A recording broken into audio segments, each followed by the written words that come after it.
This is the Magic City, America's playground.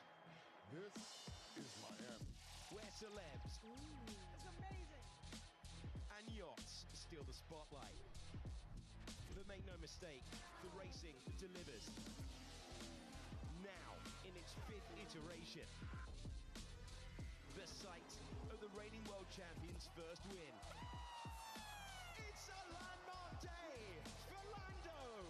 We did it! Sunlit twists that changed everything. Verstappen takes the lead, having started 9th on the grid. Traffic violations. And chaos before the race even began. Now, in 2026, how will Miami handle the new era?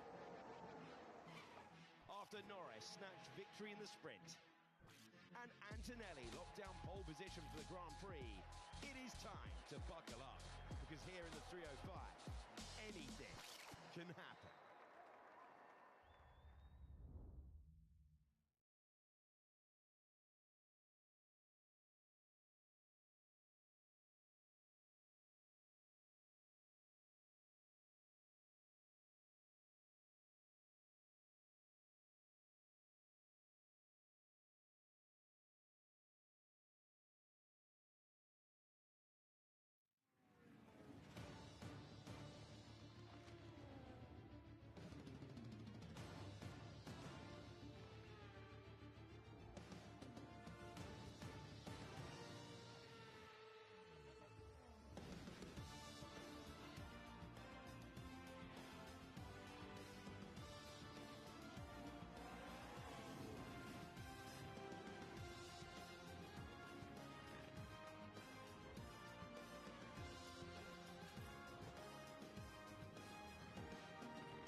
This is the long-awaited return of Formula One.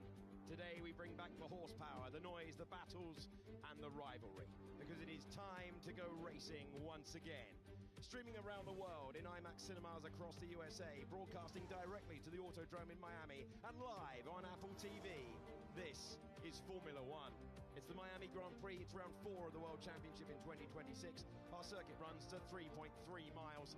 There's not much in way of elevation, but there are 57 laps on the board. The overtake detection point just before the heavy braking zone of turn 17, the last consequential corner on the racetrack. For teams and drivers, it's the soft, the medium, and the hard. The C5, the C4, and the C3 tyres are available. We expect today to be a one-stop strategy if it stays dry. But will it stay dry with a track temperature of 35 degrees way down? It's going to change everything for the feel of the drivers behind the wheel. And here are the drivers for the 4th Grand Prix of the year. We'll go back to front, where we will find in the pit lane Isaac Hadjar. His car was outside of the technical regulations. Gabriel Bortoletto then is 21st and last on the grid. Sergio Perez and Valtteri Bottas begin life on home soil for Cadillac in Formula One. Next is Lance Stroll next to Fernando Alonso and all Aston Martin row. We move to Arvid Lindblad, who's not had the easiest of weekends. He's next to Alexander Albon. Williams driver is 15th. Next up, Grand Prix winner Esteban Ocon goes from 14th. He's next to Carlos Sainz, the lead Williams in the order. Oliver Behrman is the lead driver for Haas. Liam Lawson a long way ahead of his rookie teammate in 11th. To the top 10, Nico Hülkenberg promoted after the disqualification for Hadjar. Pierre Gasly is 9th for Alpine. He's not the lead Alpine, and that's unusual. A best ever Grand Prix qualifying result for Franco Colapinto. Piastri, winner of the Grand Prix here last year, P7. Then it's Lewis Hamilton next to George Russell, both behind their teammates, both searching for answers. Lando Norris's practice starts were excellent, as was Charles Leclerc. Are they the danger men from the second row? Back on the front row for the first time this season, Max Verstappen is the nearest challenger to our championship leader. And driver on pole position, 19-year-old Kimi Antonelli. Hello everyone, wherever you're watching us, you're very welcome to the broadcast. There are so many expectant fans around the circuit here. We began Formula One's journey in Miami in 2022. Last year, the best Grand Prix we've ever seen around this configuration. And with teams and drivers uncertain about what the weather will do, we should be in for a treat this afternoon. Lando Norris starts in fourth. In third is Charles Leclerc. The front row is Max Verstappen and Kimi Antonelli. In the commentary box, I'm Alex Jakes, and I'm happy to say that I'm joined by our usual pairing to the right-hand side of me. 13-time Grand Prix winner, David Coulthard.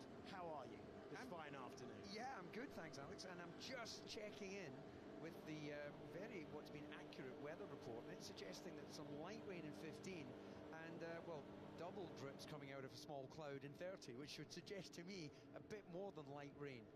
Jolyon Palmer, track temperature has dropped, even if it does stay dry. How does that affect things behind the wheel? Conditions are different regardless of the rain. Yeah, the track temperature is nearly 20 degrees down on yesterday, so that'll actually be a good thing for the tyres. And in a normal dry race, teams are expecting quite an easy one-stopper.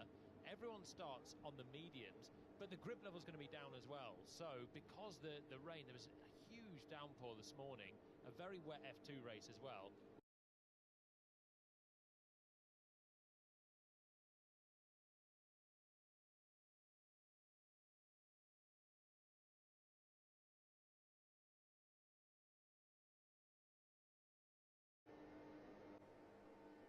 Formula One is back. It's race day in America. This is the Miami Grand Prix, round 4 of the World Championship in 2026. Kimi Antonelli roaring off the line, looking for his first strong start of the season. This is usually the point where we tell you the variation in the tyres. Only Isaac Hadjar, who's starting from the pit lane, has gone away from the medium tyre. Yeah, we know he's got pace to be in the top 10, so he's got to do something different to get there. So you add a bit of front wing on the cooler temperatures because you should have a bit better traction. You shouldn't be sliding around on the rear so much, so you take advantage of that better rear end by dialing in more downforce on the front end, and you've also got to probably protect that from a bit of graining as well in the cooler temps. Yeah, that's one of the very few adjustments they can actually make once you go into a Parc Fermé after qualifying into the race. You've got the front wing adjust. Other than that, it's the electronic tools at the discretion of the driver, of course, that he can make adjustments. But all focus right now is on the tyre prep for the launch. It's a short run to the first corner, but it's been troublesome for Kimi. It's been troublesome a little bit for Red Bull as well, but not for Ferrari. And they will be hoping to convert a good start, and, well, not impossible. They could be leading at the end of the first lap. McLaren too have been making really good starts. Remember the Japanese Grand Prix, Oscar Piastri went from the second row and leapt into the lead. So it's really the pressure now mounting on those on the front row. And if you're Antonelli, you are so hoping you get one clean getaway and people will stop talking about him making bad starts from pole. But until you do that, it's always going to be a thing, and it just incentivizes the drivers behind. So Kimi has the ability to lead the cars round to the grid, and what's interesting, he's just doing it very gently. He's not giving anyone the chance to really lean on the car, feel their car. I think he's doing it gently out of necessity, because Red Bull have a card to play from the pit lane. Isaac Hadjar hasn't even caught the pack up yet, so they don't want him mired at the front of the field, thinking about the start that's looming over him. Well, Hadjar can put a lap on his hard tyres and get a bit of temperature in those as well. So they left him really late, didn't they, to launch in. But Antonelli is going slowly. So you've got to get your battery in the right place still. You've got to make sure your tyres are in the right place and your brakes. It's 180 metres to the first corner, which is one of the shorter runs. But it is still quite a big stamp on the brakes when you get there. What's the grip like on the inside? The drivers don't know because they've been coming out of the pit lane, not doing that first corner on the reconnaissance lap. So there is plenty of unknowns for them to find in a few moments' time. Yeah, 180 metres, 590 feet, depending on where you're watching us. And Kimi Antonelli knows this feeling. 3 Grand Prix pole positions in a row. Ayrton Senna did that. Michael Schumacher did that when they took their maiden poles. They followed it by 2 more. Jimmy Fallon is one of a whole host of celebrities that line this circuit. This is the first of 3 races in the US in 2026. Well, we just saw the angle that Max Verstappen has positioned his car slightly pointing towards Kimi Antonelli. He's wanting to get off that dusty inside part of the track and just really bring some pressure to Kimi. If he looks in his mirrors, he'll be sensing that. Final cars are crawling past our commentary box situated at the final corner. The car to the pit lane is Isaac Hadjar. He's had his formation lap.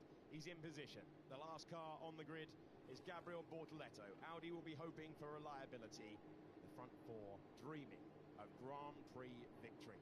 Something that Lando Norris knows around this circuit. Something that Max Verstappen knows around this circuit as well. Green flag at the back. It's time to battle for Grand Prix victory once again. We go racing in 5 lights time when the revs rise and they attack turn 1. The Miami Grand Prix is underway. Kimi Antonelli crawling off the line. Charles Leclerc is going through to the lead. No, Max Verstappen got it. Antonelli goes wide. Who's got the launch? It's Charles Leclerc. It does spin. It's a spin for Max Verstappen. Can the pack avoid him? The Ferrari leads. Antonelli went wide. Max Verstappen spun, and Charles Leclerc takes the lead of the Grand Prix. What a dramatic getaway we've had here. It's Leclerc, then Antonelli, Norris, Piastri, and Russell the top 5. Yeah, well, we said it. Ferrari, they've continued that brilliant starting form, and Max fought it hard, but just on those colder tyres, Max spun it. Max down to 10th position. There is the Ferrari checking out right now. We haven't had a dramatic opening lap like that for years. Yeah, Hamilton's fallen down behind, I think, Pierre Gasly moving forward. It's exactly the same setup as last year, guys, when Lando Norris was forced wide. Only this time there's less grip for Max and loads more torque, so he lit it up, trying to turn it right. Contact! Hamilton and Colapinto making contact into turn 11, and it's a melee behind right now as Verstappen drops 7 places. He's in 9th at the moment and trying to get past Liam Lawson. Yeah, Liam Lawson, he's fighting his track position, fighting for his career, doesn't give any quarter to the sister team. The 2 McLarens were deep into the first corner as well. Everyone was suckered in by those battling ahead. I'm amazed they've all come through unscathed. Hamilton gets past Colapinto. Lewis Hamilton finds himself in 6th position. Verstappen trying to come back into the braking zone. Will there be room? That's late on the brakes. Might give an opportunity to Alex Albon, who's passed his teammate Carlos Sainz. And is he passed? This is aggressive side-by-side Formula One at its finest. A brawl to open the Miami Grand Prix. Lap 2 of 57. Leclerc, Antonelli, Norris, Piastri, and Russell, the top 5. Verstappen stays ahead of this battle. He's in 9th. Well, this has been a great opening lap. A lot of maturity, a little bit of contact from some of the cars, but it could have been a lot worse. And what a welcome back to Formula One racing we've just seen. Well, there's not a lot of runoff there where Max had a full 360, and he's done that in front of the entire pack as well. So how they've all avoided him, that's probably shuffled the order, where you see Lawson moving up, Albon now up into the top 10 as well with that double pass. But when you've suddenly got a car pointing the wrong way right in front of you and you're side by side, must have been seriously hectic for those behind. Hulkenberg has been in to change the front wing and going slowly out of design. Liam Lawson off the throttle there, letting Max Verstappen through. That is trying to avoid a penalty. Yeah, he must have passed him through the chicane here, maybe on the last lap, or they were side by side, weren't they, with a bit of contact through the turn 11 sequence. So I wonder if it was somewhere around there. I don't think that's just Racing Bulls playing the game with Red Bull. It certainly didn't seem that the lap before. No, and we've not seen that in the beginning of the year either. We've seen Lindblad go toe-to-toe. So, yeah, we'll need to see a replay as we see a little lock-up there from George Russell in the Mercedes. Big chance now for George Russell, trying to improve. He's got a threat for what he expected to be a big chance for his maiden World Championship in the form of Kimi Antonelli. If he's going to win this Grand Prix today, he needs moves like that, and he moves up to 4th. Yeah, it was Piastri's lock-up at the final turn, and he just understeered wide of the apex. That meant he got a poor exit, and Russell says, thanks very much, I'll have 4th place back. Piastri must have had a really rocket launch as well. 7th on the grid, and he was up there fighting with his teammate, 3rd and 4th. So he's just lost one of those places with a bit of a mistake, and Mercedes now can settle in 2nd and 4th, and we will see what their pace is. Yeah, there's a lot of winners there. Albon being the best of those with a 5-place increase in position, putting him in the points right now. The collision between Colapinto and Hamilton has been noted. That's for the collision at this turn 11. Good couple of laps of Kimi Antonelli, who regrouped. Verstappen and Antonelli crawled off the line. Big momentum for Charles Leclerc, who placed the car well, did the up and under move, and then Verstappen, when pinched, spun around. The pack did brilliantly to do the full avoiding action. Hulkenberg has changed the front wing. He is down 12 positions. A note for you for Isaac Hadjar. the Red Bull driver joined the race from the pit lane. He is in 17th, up 5. So we've had a dress rehearsal, haven't we, of this? Yesterday in the sprint, Charles Leclerc was ahead of Kimi Antonelli for most of it, well, in fact, the entire thing, but it was like this for a lot of it. And Kimi sat there in the dirty air, slid around, started to overheat his rear tyres, and ended up dropping away from the Ferrari, who then went to go and chase the McLarens out front and showed good race pace. So how much is Leclerc once again just absorbing the pressure at this stage and keeping his tyres in check? Because they've got to go a reasonable distance to make this a one-stop. Yeah, look, this is very telling, isn't it? After the excitement of the first few Grand Prix, where there was a lot of pass and repass, we saw in the sprint it was a much more sort of classic neutralised race with some good overtakes. So we've been curious to know what is the form book going to be like on this track, which it tends to lend itself more, especially in this section, lead and follow. There just isn't a natural place unless you've got a massive offset in deployment to overtake.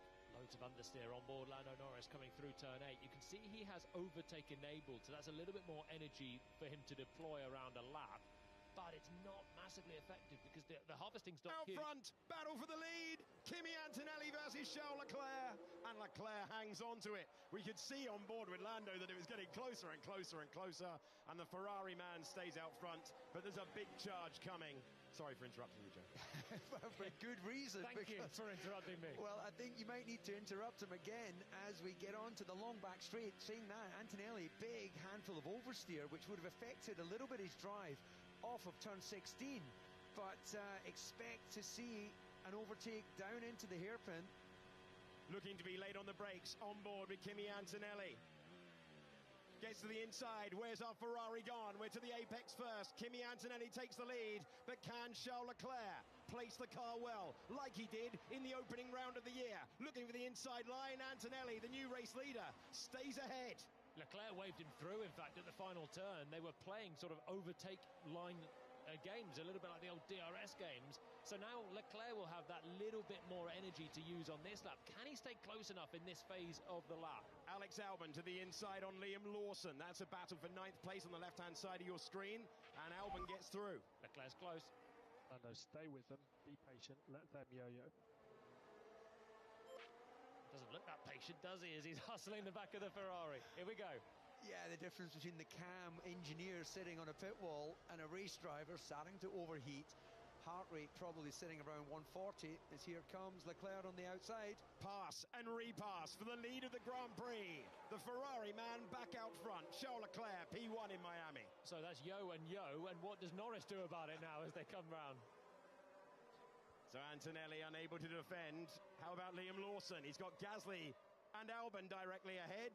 And Albon hangs on to 9th position. Lawson in 10th and Gasly in 11th on the left-hand side of your picture. Lovely launch out of turn 16 for Lando Norris. Leclerc is brilliant at these energy management games as well. What does Antonelli do this time around? Does he try and slide one down the inside this time, or wait for a better, different opportunity? He's having to just defend Norris, I think, there with a look in the mirrors. Max Verstappen's going to make a pass left-hand side, and he does get past Franco Colapinto. Oh, into the wall goes his teammate, Isaac Hadjar, into the wall and out of the race. Yeah, that's going to be full safety. And here comes Norris, and he takes 2nd position. Charles Leclerc, Lando Norris going through. Colapinto gets past Verstappen behind as well. It's Charles Leclerc who leads the Grand Prix now from Lando Norris. And Piastri's right with Russell as well in the back of shot here. Can he get through? There's a safety car about to be called. Well, Gasly tumbles down as well. Lawson involved, and Hadjar is out. They've slowed down. We've not seen the graphic, but there is Pierre Gasly's Alpine. He's okay, that's the most important thing by far, but that will neutralize the race. We've not got the graphic at the moment, but the safety car is deployed. I can tell you the safety car is out right now. Most importantly, the drivers, although furious, are okay. Hadjar has reported he's all right, so is Pierre Gasly, and breathe around Miami International Auto Track. The frustration is taking some time to come out of Hadjar as he now gets himself out of the race car. So we need to see the replay of exactly how that brought this safety car position. Good to see both drivers absolutely fine, but this might take a little while to clear up. Might have bruised hands by the end of this, Hadjar. Those knuckles will need a check at the medical centre. I think he's been in there for about a minute, hasn't he? Just remonstrating with himself, out and furious.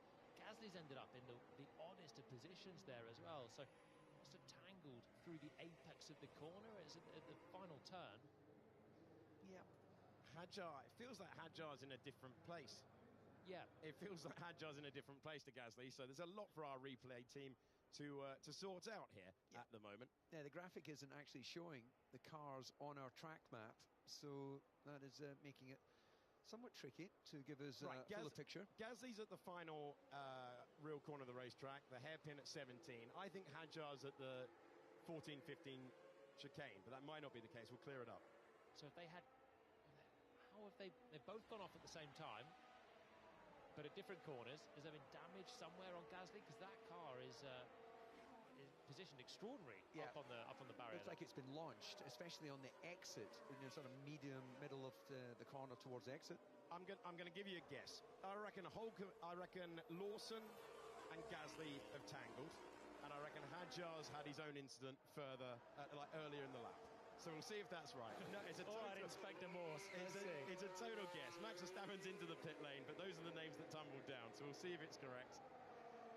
And we'll bring you the replay as soon as we can. First of all, Isaac Hadjar, 14-15. He's clipped the apex. Yeah, broken the suspension on the apex. Yeah, that was just unfortunate and clumsy. You can see that tyre, the steering arm is gone. Well, that barrier doesn't move, so it's unfortunate for him. It's just a driver error. And here we go to the inside. Oh, wow! Pierre Gasly flipped over. Very unusual moment. And we see Liam Lawson tangling with Pierre Gasly. And those incidents happening within about 30 seconds of each other. This was on board with the French driver who was trying to overtake Lawson. Lawson goes defensive. And you're about to see the result of it.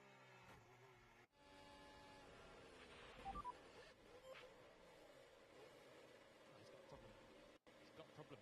He's in anti-stall as it comes in. So I think he's had an issue there with the power unit. He's got no deceleration from the engine braking, and that's why he's just washed into Gasly, who's not expecting it. Yeah, no, Gasly left enough room for a car, but as you say, you see the replay at the start. So Max manages to straddle to keep it online, but it's at the point where he throttles up through the apex of 2, he loses the rear. He was desperate to get there to the apex, wasn't he? So he's really hustling on that throttle. Then you've got a turn, you've got acceleration going on, you put a bit of lateral load through it, and it's just too much on the low grip at the start of this one. So it's so similar to last year, but this time there's less grip for him to try and bulldozer his way into 2. On board with Kimi Antonelli, that's Charles Leclerc on the left-hand side. Oh, he nearly takes him out. That was so close. And then Leclerc survives again with millimetres between Verstappen and the Ferrari. Wait till you get, I think, Norris is on board, because I think there was millimetres on the McLaren as well. This is defensive, the move on Norris from Verstappen. And the dusty inside line locks up, but keeps it inside track limits. But it's this point here, gets sort of squeezed, if you like, in a perfectly fair racing wheel-to-wheel with Leclerc. Sorry, guys. Yeah, the rear tyres are already chattering as he's going, and then he starts to turn in, and it just spins around, breaks traction, and what a save, and everyone else just... Oh, it's Gasly there. That's why Pierre lost a lot of ground at the start, because he gets really bulked in. So this is what it feels like on board to have a monster launch, and he's just thinking happy days. And then look, opens the steering. He's got actually cars like displays either side, and manages to keep it on track. It's actually superb from Leclerc, isn't it? Eyes everywhere, feeling the grip. You can see him also on the limit. This is the one here. Look at Norris. We've seen Mercedes close, Red Bull close, and I think Lando is about to rear end the back of the Ferrari as well. So he had a good launch off the line, didn't have the space to take care of any of the momentum, and now can you avoid Max Verstappen? Yes. How good was Max to spin, release the brakes, throttle up, spin the rear axle, and bring himself back round again? It's one of his best skills. He does it all the time, DC. Every time he spins, he does the perfect pirouette and gets it back again. This was Colapinto versus Hamilton. Race control, no further investigation needed. They called it a racing incident. Yeah, bit of damage to the Ferrari. And this is the... going to be up close and personal with Max here and the Racing Bulls. So that's up against Lawson. And that's why Lawson then gave the place back, I think, because he went off the track. I don't think he needed to give the place back, to be honest, from where they were. And Max went off the road as well. Carlos Sainz then trying to get back into the top 10. This was in battle with Gasly, wasn't it? So they both go deep into the corner, and then Albon's going to be through. If he pushed me off, he thinks he can do whatever he wants just because he's racing the midfield. Yeah, sorry, that was Verstappen that he's talking about there. And Yes, then Gasly comes through after that. Oh, it's absolute melee, isn't it, in the midfield? But yeah, Gasly, one-time Grand Prix winner, managing to get by. This is Isaac Hadjar, driver who's out of the race. But before he retired by clipping the apex wall, he put that move on, and he must be so frustrated because it's an unforced error, but he was making progress on those hard tyres as well. Seemed to have a much better balance with the cooler track temperature. So as we see all that on-track action, and then you can see Hadjar just turns in way too early. So he's making ground, making passes, started from the pit lane, and immediately goes into his boxing mode. But you know, when you make a couple of passes starting from the back, you think, right, okay, eyes forward, let's go, next one. And it's just sort of too ambitious, just with the curb and the wall more than anything. But he's just in the headspace of, right, everything, let's move forward. Yeah, it's been a challenging weekend for him, no question. He had, I think, a very good start to his relationship with Red Bull Racing, the first 3 Grand Prix. But he's found it a bit more challenging around here, and then compounds it with a DNF. So we're probably not going to be far away from them getting ready for a restart. And it's only Max Verstappen that has chosen to come in and take a set of tyres. He's now in 16th. Yeah, they did have the early data from the hard tyre of Isaac Hadjar. So they had initial data on there. So they've just rolled the dice to put strategic pressure on those out front.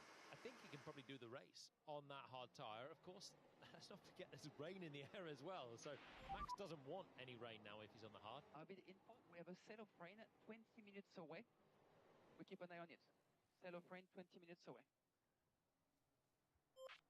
We didn't know that was coming, by the way, and we didn't know how the crashes unfolded, to be honest, before we got the replay.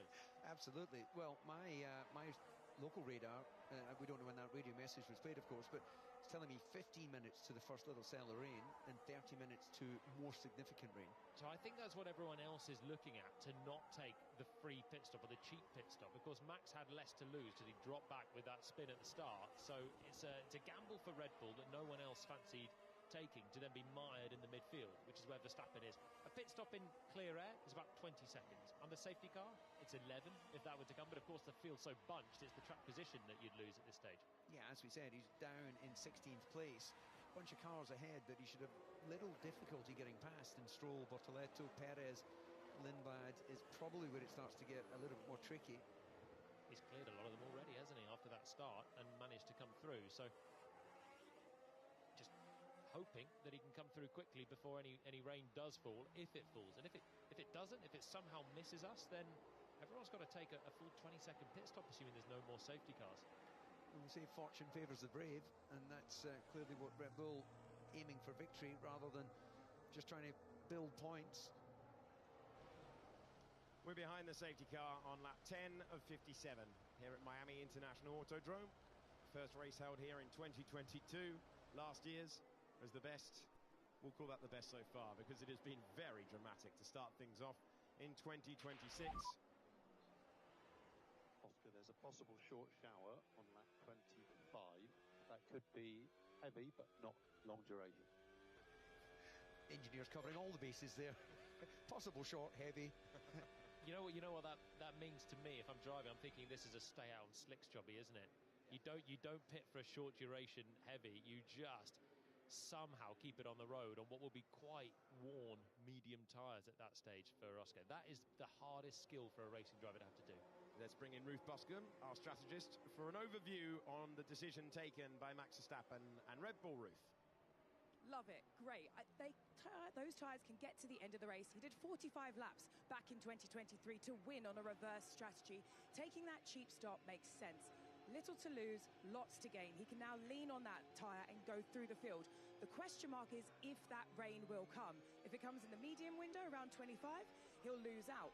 But if it comes later, he could even gain by going further into the race.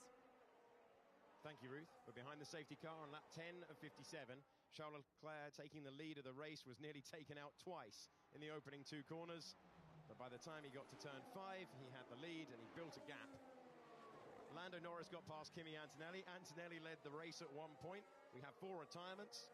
Nico Hülkenberg Liam Lawson making contact with Pierre Gasly. Isaac Hadjar clipping the apex wall at turn 14, undoing what was an entertaining cameo of multiple passes. And we've had the marshals recovering the cars, which is why we've had this extended safety car period. The notable decision made, Max Verstappen coming in, getting rid of medium tyres and shifting to the hards.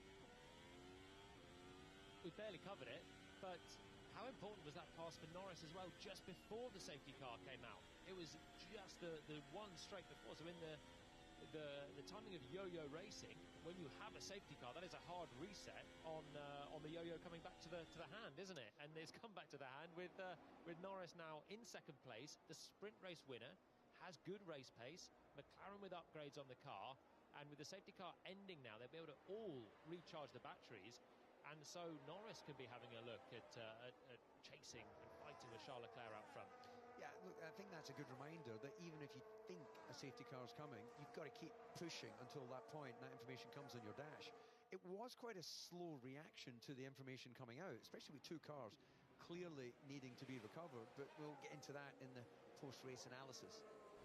Yeah, it was Piastri and Russell that were then side by side and nose to tail for a while. If Piastri had just made it through and then you get the safety car, I'm sure Mercedes would be screaming, why was it not called earlier? Because it was obviously going to come, but it didn't make any difference in that part. Russell now lining up behind his teammates, first and fifth on the grid, third and fourth on the track. The restart is coming your way once we make our way through the back straight, round the hairpin at turn 17, and then you can overtake, but only when you cross the start-finish line. As the rules for the drivers ahead, they'll be trying to get the battery charged to deploy the energy when required. Charles Leclerc leads from Lando Norris. Then you have Kimi Antonelli ahead of his teammate George Russell.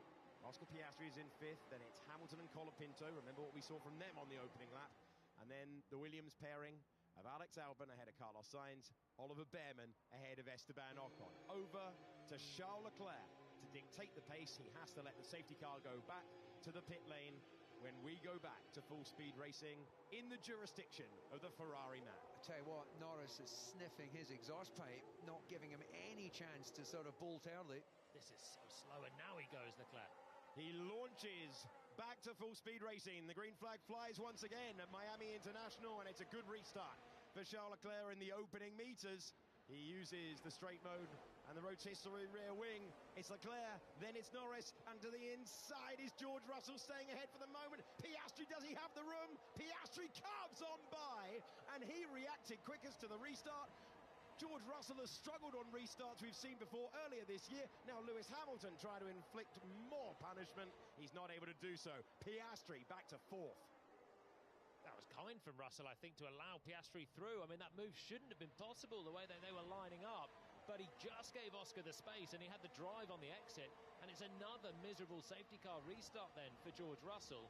But I am amazed that he was just allowing the McLaren through. He could have shut the door earlier. He would have been entitled to do that. Yeah, it's just all out of sorts here on this racetrack. It has not been a happy hunting ground for him. Max Verstappen in 15th position. Gabriel Bortoleto is the next car ahead of him. Sergio Perez gets up to 12th position. He's passed Arvid Lindbergh. That was for the by Russell. Copy we saw. Verstappen very close to the back of the Audi through 14 and 15. Main frame, Charles Leclerc out front by 0.7 of a second, by 0.5 of a second. How close can Norris get? Enough to just shake for a move, just trying to make himself large in the Ferrari's mirrors. Winner of the sprint race yesterday in Grand Prix qualifying, McLaren fell back. The Ferrari is updated, the McLaren is updated. Norris has won a Grand Prix around here before. Last year, he could not get past the race leader in a wheel-to-wheel battle, and his teammate was able to get through and build a gap. Looks like Mercedes hasn't been quite as good at switching back on those medium tyres. No panic for Antonelli, in that he can watch what's going on up front. But it looks like that time behind the safety cars cost them a little bit of performance. Verstappen passes Perez into turn one. The McLaren front end looks really good. Norris is able to hustle in on the entries, get to an apex, straighten off the exits, and it means he's very close to Charles Leclerc here. It's a big opportunity for Lando Norris. He won his first Grand Prix around this circuit in 2024. It's nearly time for another race leader, and his name is Lando Norris. McLaren versus Ferrari versus Mercedes, and now it's Norris's turn to head the field. Yeah, and as he battled it out on the brakes, that's allowed Antonelli to come into run onto the back of the car of the Ferrari. I'm in the wrong strap mode, guys. Keep an eye out. Did you see the bit of debris on the track as well at the chicane? So someone's lost a little winglet. And Charles Leclerc hit that debris. It was the Ferrari that made contact with the carbon fibre. Kimi Antonelli trying to make a move on Charles Leclerc once again, this time for second place. Trying to make it late on the brakes. The Mercedes to the apex first. And Kimi Antonelli, the championship leader, is back up to second. Charles Leclerc hustling, trying to find a way back through, looking to make that immediate pass. Silver Arrow versus Scarlet Ferrari, and Charles Leclerc is back up to second. It's allowed Lando to just build a bit of a gap out front, though, so that'll be a reprieve for Norris, who would have used a good amount of energy on the last lap to clear the Ferrari. But they have to worry about two people, don't they? So you have, if you want to go all-out attack and it doesn't work, you're going to lose 2 places with the way that they're bunching up. That bit of a reprieve, 1.2 seconds now, is the best thing for Norris, because he's got Leclerc more than a second away. And if he can just manage to get that battery topped up, get into a decent window here, then this could be his chance to see what the pace of the McLaren is. And I think it looks pretty good, guys. The way that Piastri was able to clear Russell, he was already chasing Russell before the safety car. Here comes Antonelli. Antonelli diving to the inside at turn 11. Slightly wide. Is there a chance for Leclerc to go around the outside at 12? He gets single file very quickly. And the Mercedes man is ahead. Kimi Antonelli, 19 years of age, the youngest ever Formula One World Championship leader, back up to second. There's no grip around the outside of that long right-hander. No one will rubber that in all weekend long, and Charles knew that rather than try it. This is the better opportunity then, with a long straight. I think it's closing early enough, though. He'll be positioned, though, for the run down into turn 1. I think it's all going to happen a bit too late. Yeah, into the braking zone for the final corner. But that swap of position still helps Norris out front, who gets towards 1.5 seconds now clear of these two. Can Leclerc get back towards Antonelli? In terms of actual race pace, they're all very, very similar.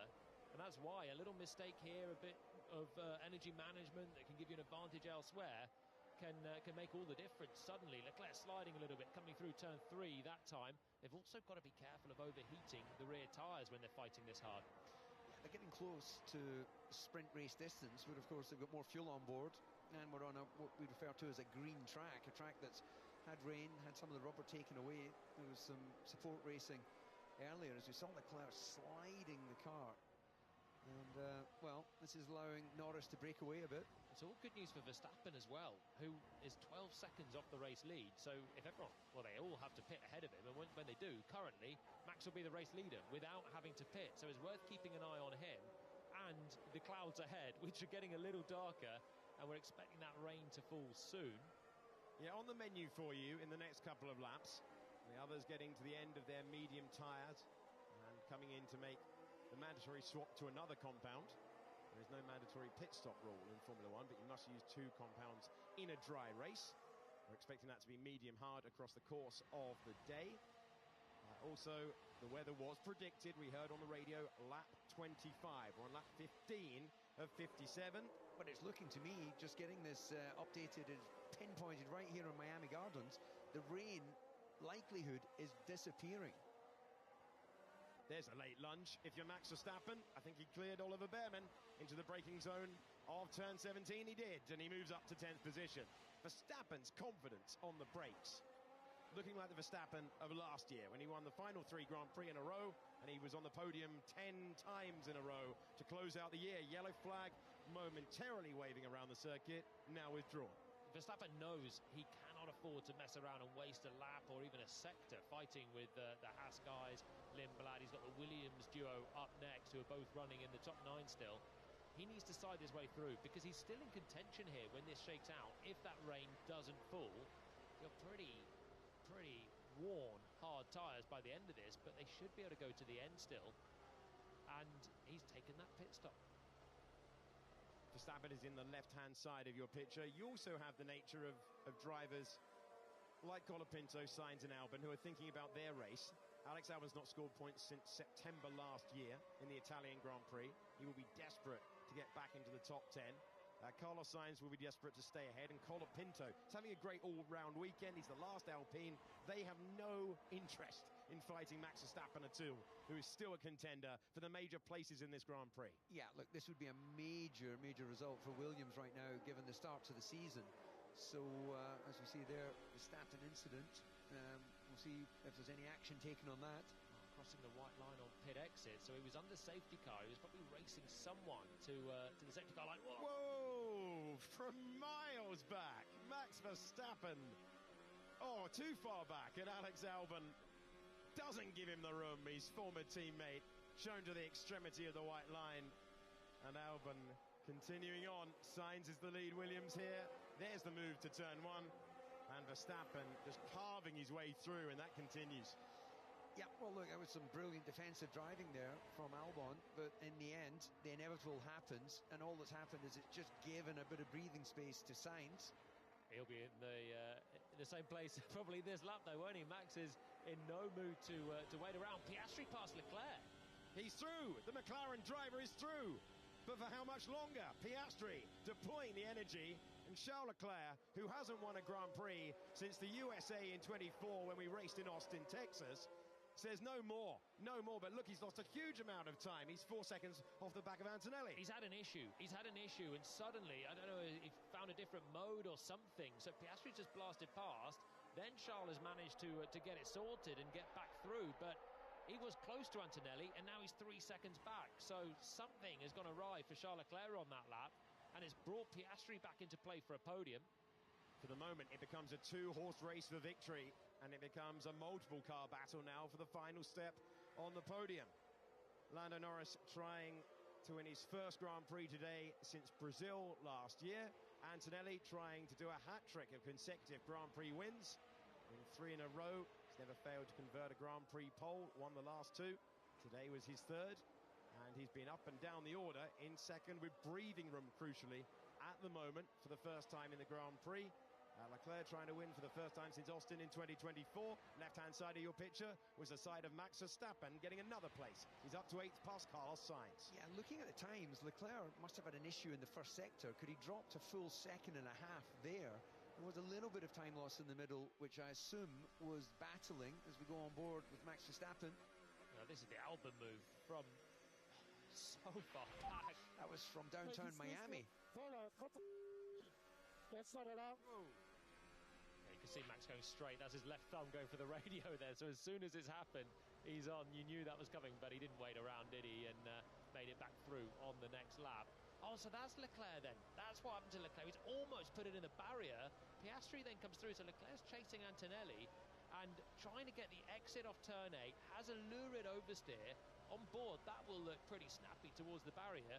But then he's managed to just have more deployment and come back through. Wide earlier in the weekend in turn 8. He struggled to rotate the car through 7 and 8 across the course of a weekend that has been up and down for Ferrari, but that was a crucial move to get back ahead of Oscar Piastri. Lando Norris leads this Grand Prix firmly in the balance, 2.6 seconds his advantage. Now we know Leclerc has pace in that Ferrari. He was just trying to get closer to Antonelli. And we expect a shower in 2 to 3 laps, and we want to survive it. Potentially come in first on sector 2, sector 2. I think we're going to get the conditions where the rain comes down and the drivers have to show us all of their exquisite skill behind the wheel on slick tyres on a wet track. Yeah, survive it on slicks rather than just, there's a shower coming, please don't crash. It's please stay out on these tyres if you possibly can. And again, that is going to be so challenging for everyone. And they're looking for the last 1/10 of a second here. As soon as you start to get some rain down and you're on slicks, you could be finding a second of performance at least around the lap. Talking of finding performance, Lando Norris getting the hammer down. He's 0.2 of a second faster than Kimi Antonelli on the last lap. Antonelli now responding on this lap, ebbing and flowing at a 3-second margin. Was there a drop or two on the last camera lens? It's definitely getting darker outside of our commentary box window. And I'm definitely going to stop looking at my radar on my phone because it's saying no rain predicted right now. We're going to get you another wrap. It's fine. Norris, Antonelli, Leclerc, Piastri, Russell, the top 5. Hamilton ahead of Colapinto. Bortoleto very close with Arvid Lindblad. That's very close for the drivers making their way through turn 12, battling for 13th position. And Bortoleto's ahead. The British driver 0.4 of a second behind now, back out front in the podium battle. You can see those tyres being worn away. Bottom left of your picture, beginning to see a little bit of wear on the rear tyres of the Ferrari. It's half a second slower on the last lap than Norris out front. Norris is doing a really good job, actually 0.3 quicker than Antonelli as well. So having made his way to the front, he's just starting to show the pace of the McLaren, that upgraded McLaren that has been working so well all the way through this weekend. Well, that investigation for Verstappen will happen after the race, as we see declared there. Meanwhile, he is within a second. Colapinto. That's my pet hate, that is. Yeah. Investigate something that you can just surely see as black and white after the race. We'll see what he does first and then see if he can. I guess, exactly. I guess they must feel there might be some mitigating circumstances. We've not seen it, of course. Maybe the opportunity in a lull in the race to get a replay. But meanwhile, he continues his march forward. Still only 15 seconds behind Norris, the race leader. Yes, still in the mix, Max Verstappen. He's been on those hard tyres for 13 laps now. So that was a decisive move early on under the safety car to go for the cheap pit stop and to go for the new rubber for the driver who spun at the opening turns of the Grand Prix. So his last lap was similar pace to Antonelli. It was 0.3 slower than Norris, but you can see on the left-hand side he's now stuck in behind Colapinto, and every time he's following one of these slower cars, he is seeping more time, so it could be a second this lap, and that's why an 11-second gap has gone to 16 seconds. Still, he's in contention here, but remember, he's going to be on those really, really worn hard tyres at the end of this race, and Norris will be on fresher ones once he pits. Well, Colapinto having a great weekend in 7th, about to drop to 8th. It was interesting to see how hard he defends. Colapinto opens the door. He's looking for big points. He's looking for a great Grand Prix result. Yesterday was his personal best in Grand Prix qualifying, and he knows that he doesn't want to lose any time fighting Max Verstappen. Into the pits and changing tyres, George Russell, as it gets darker, still out of the commentary box window. Well, maybe Mercedes have the same radar that I do, because you would not pit him now if you think there's going to be a little bit of rain coming within the next couple of laps. This is Russell with a chance to get back towards these two. So are they on your app, I think, DC? They are absolutely sure that it's not going to rain. Otherwise, that's a real nightmare call for Russell. But this is now crunch time. Out-lap critical for Russell. This has got to be in-lap critical for Leclerc and Piastri, unless they're on a different weather forecast, in which case they'll stay out. Surveying the scene, what are you seeing there, weatherman? Well, I don't want to lose faith in my app, and I'm looking at that. Looks like it's grey, but you don't see those dark sort of cells that we had earlier in the day. I think they've lifted the clouds slightly, haven't they? On the replay, I'm informed by those who have seen one that Max Verstappen doesn't obviously cross the line at the bottom. So whether there's a positional issue of where he came out, there's a line that comes across the track that decides the order when you're peeling back out of the pit lane. Into the pit lane comes the Ferrari man, and Leclerc comes into the pits. Piastri promoted to 3rd, and where will George Russell shake out? The undercut isn't particularly powerful here, but you do get the fresher rubber if you come in earlier. Big stop for Ferrari. This is 3rd place in play, and that's a slow on the front right. They got the best pit stop so far this year at 2 seconds. That was 3.7 when it counts. And wait for the silver Mercedes that's going by, that's going through, and it was a really difficult restart for George Russell, but he's going to power by, and that slow stop has cost Charles Leclerc, one-time race leader, now tumbling down the order. Yeah, and that is an absolute display of the importance of teamwork. In this digital world, one of the most analog moments, the pit stop, can make the difference between winning, losing, and as you see there, track position advantage, Mercedes and Russell. Yeah, they would have calculated that as a clean pit stop gets us out in front of Russell, but an extra second lost, and that's the difference. So a podium is gone, and Piastri stays out as well. So Oscar waiting for a better tyre advantage later on. That's Russell clearing Esteban Ocon. Ocon yet to stop. Russell has taken on new rubber. He's on the hard tyres. He's past the Ferrari. He's past the Haas. Crucially for his race, he's back ahead of Charles Leclerc. Why did we stop? When is the race? Charles Leclerc asking the question. If it comes down heavily and forces everyone into driver changes, They've lost 20 seconds from their race time, totally unnecessarily. Yeah, well, they either didn't have an answer or they just chose not to broadcast it to us. But the frustration clear for Leclerc. And Russell is 12 seconds behind Verstappen. So when we're saying there's a battle for a podium, it might not be unless they can go and catch Max, who stays out and, again, doesn't need to pit. So Red Bull having a good look at the weather for their one man left in the race. And if that rain doesn't fall, Max is in still a decent position. That looks nothing like yours, DC. No, they've probably got the upgraded app. I'm Scottish after all. I didn't spend the extra money. David Coulthard, Jolyon Palmer in commentary with me, Alex Jakes. Wherever you're watching this one, great to have your company. Here's another pass for George Russell. He's getting past Ollie Behrman into the fast sweepers that begin the lap. Behrman yet to stop. He's on old medium tyres. Russell with a superb Mercedes on a hard tyre goes through. So possible rain in the next couple of laps should affect turns 7 and 8 first. Could get heavy. Two drivers next to me are smiling at the engineer's call. Tell us why, gentlemen. I spoke to the teams earlier on. I spoke to Alpine. They said there's going to be an absolute deluge as the lights went out. And then I went down and spoke to someone at Ferrari. They said, no, we think it'll be a dry race. And this is exactly what's playing out. But they're having to make crucial strategy calls that will affect the outcome on the fly. McLaren is staying out waiting for that rain.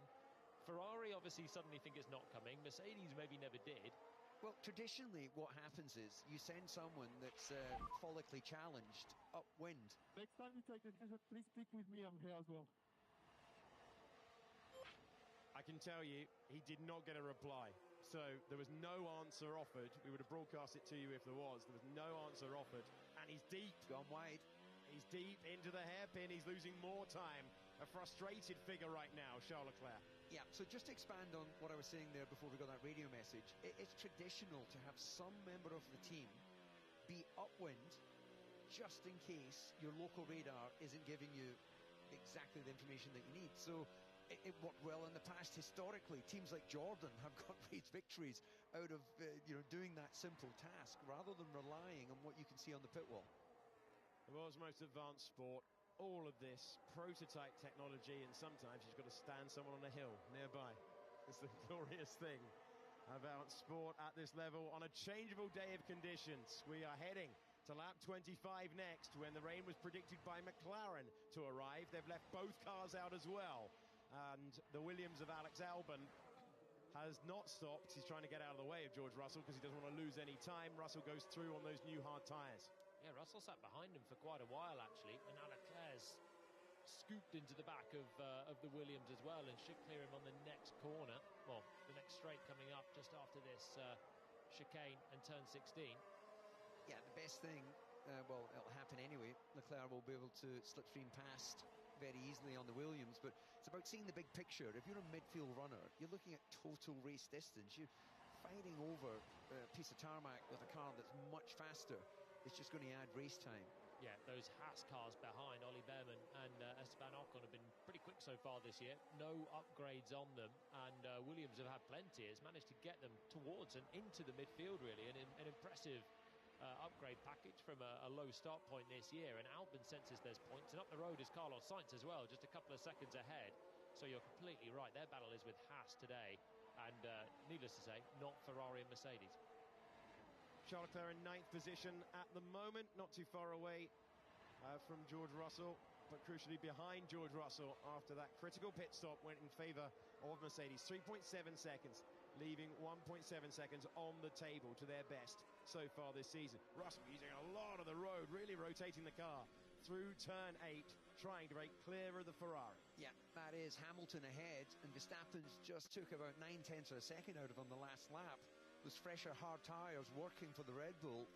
So Hamilton, well, again, will he look to be defensive, or will he look at the gap to Piastri ahead and look big picture? Hamilton was 1 second slower than Norris on the last lap, so Ferrari not actually having the race pace so far, but this could be a harder car to pass as well for Verstappen, who is still in a great position in this race if the rain doesn't materialise.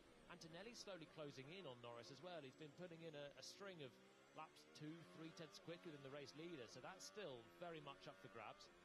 On board with the 4-time world champion Max Verstappen, chasing the 7-time world champion Lewis Hamilton. Few drops of rain, light rain on the onboard camera when we joined Verstappen. It is now getting brighter again. Outside of our commentary box window, we're situated at the 19th turn of this circuit that runs to 3.3 miles in length. Is that in the distance? Does that look like a little bit of light rainfall? It does indeed, but will it hit? Some strategists in the pit lane now believe that it will miss the circuit and will get those out front having to make a stop. Verstappen going aggressive with his early stop. He's been on the hard tyres for 19 laps now. We are hearing that little bits of rain have been reported 11, 12, 13. That's here. That's where they're approaching as Verstappen comes to the inside. Not given the chance. Lewis Hamilton taking the racing line, staying ahead. Max Verstappen with the pace, with the grip, but not with the opportunity to get by at the moment. Yeah. George Russell has passed Carlos Sainz. He's up to 7th. Yeah, but he knows he needs to get a move on with Hamilton. He was at 16 seconds stable to the race leader, Norris. It's now dropped to 17 seconds, so he doesn't want to drop outside of that pit stop window. Yeah, he's losing time all the while. Hamilton's fighting him. These guys had a big fight as well yesterday, didn't they? Verstappen's not afraid to lunge it. And he's going to the inside. Max Verstappen getting past Lewis Hamilton. And he makes the move to increase his position to 4th. Antonelli into the pits with a 2.2-second stop. And McLaren are staying out with that long opening stint. Verstappen finds himself up to 3rd, then Hamilton in 4th. And let's see where Antonelli comes out. Antonelli finds himself behind Verstappen then with the fresher rubber, but we've work to do to catch up the 4-time champ. Yeah, he's a fair way behind Verstappen, isn't he? So Hamilton in between, Antonelli weaving because there's still light rain around and these hard tyres won't fire up particularly quickly. What does Norris do? Piastri's been going pretty slowly the last few laps. He's dropping a second a lap at best, so he's obviously struggling with the moisture out there. What about his teammate, who's still driving pretty neatly out front, but has to surely cover off Antonelli? They've got to disregard the weather forecast, I think, and just cover off those in front of them, surely. Yeah, this late in the race with the tyres, you've got to run your knowledge of the track conditions. And weather forecast, it's been suggested, but it hasn't come. So that means Verstappen is your net race leader, guys. 30 laps to go, Verstappen will be the net race leader, where Norris will pit, then Piastri will pit, and Max will be on those short hards, but can go to the end, and he's not an easy driver to pass. Look at Lando Norris squirming all over the road as he takes the last from his medium Pirellis. You must change to 2 sets of tyre compounds as per the rules. Big stop for McLaren. A great opening stint of the Grand Prix for Lando Norris. The world champion rejuvenated this weekend. Lewis Hamilton called in as well. And Antonelli is tearing into Verstappen's advantage. Here is Hamilton in the Ferrari coming in. Piastri has yet to stop. He continues on.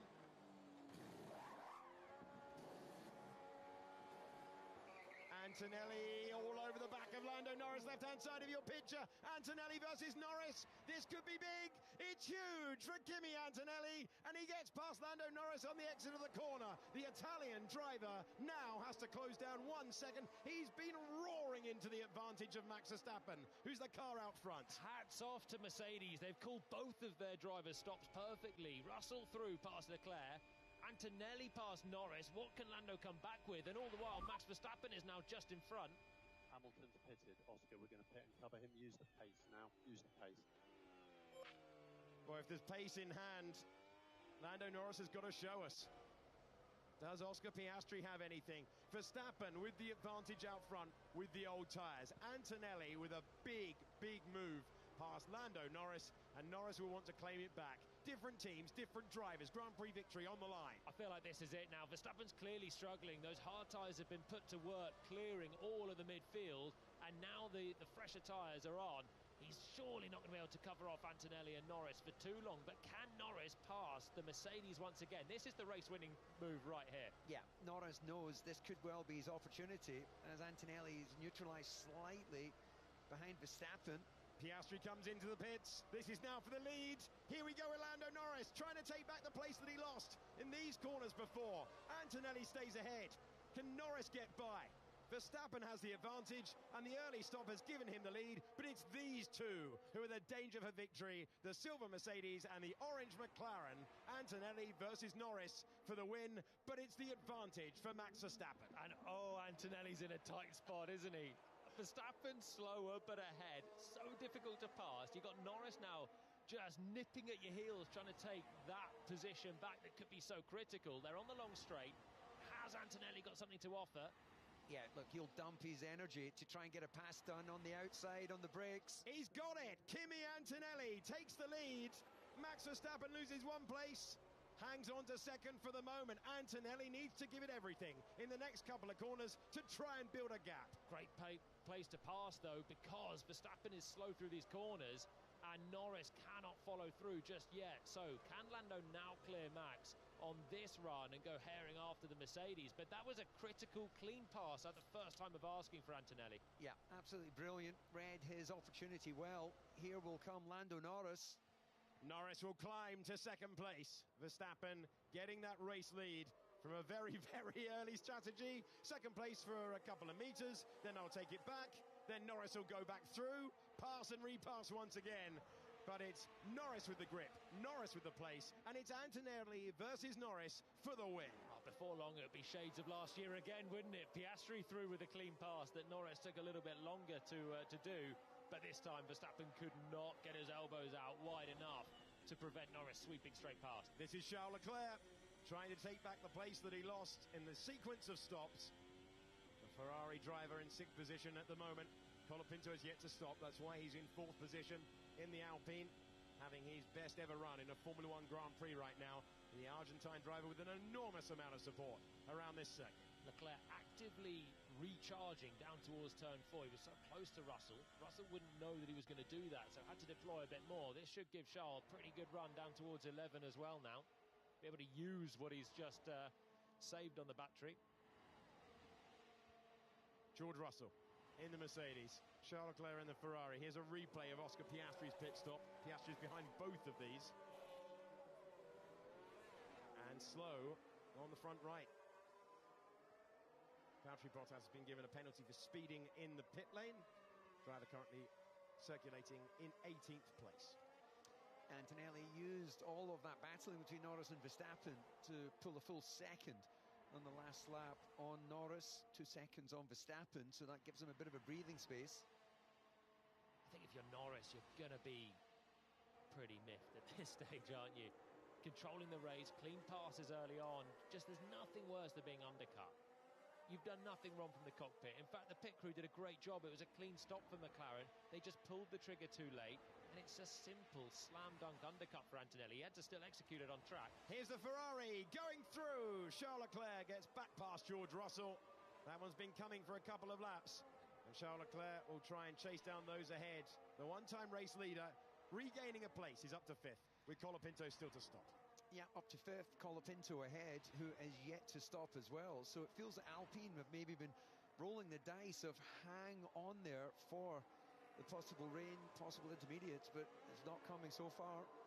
They're a bit of no man's land in terms of pace as well this weekend, aren't they? A good weekend, clear of the midfield, away from the front runners. So they've got a bit of a luxury of being able to stay out. If Colapinto pitted now, he'd still be ahead of Ocon, who hasn't pitted either. So he's got a good margin. Russell just ran out of juice, didn't he, on the start straight? Leclerc, I think, was surprised how he was suddenly clearing him. These two battling will bring Piastri back into the mix. He has the fastest lap of the Grand Prix at the moment. He's 2 seconds back. Leclerc versus Russell. Russell using a lot of the road as he makes his way through the fiddly chicane, which is usually a very good indicator where the balance of the car is. There is Piastri. 3rd place in the World Championship last year. First time he'd contended for a title. Finished 13 points back.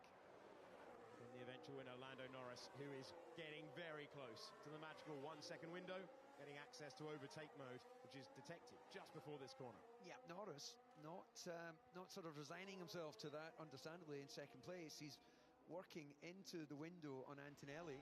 Antonelli, as has been pretty much the form this weekend, slightly quicker in the 1st sector. And then it's pretty nip and tuck between the two of them in 2nd and 3rd sectors.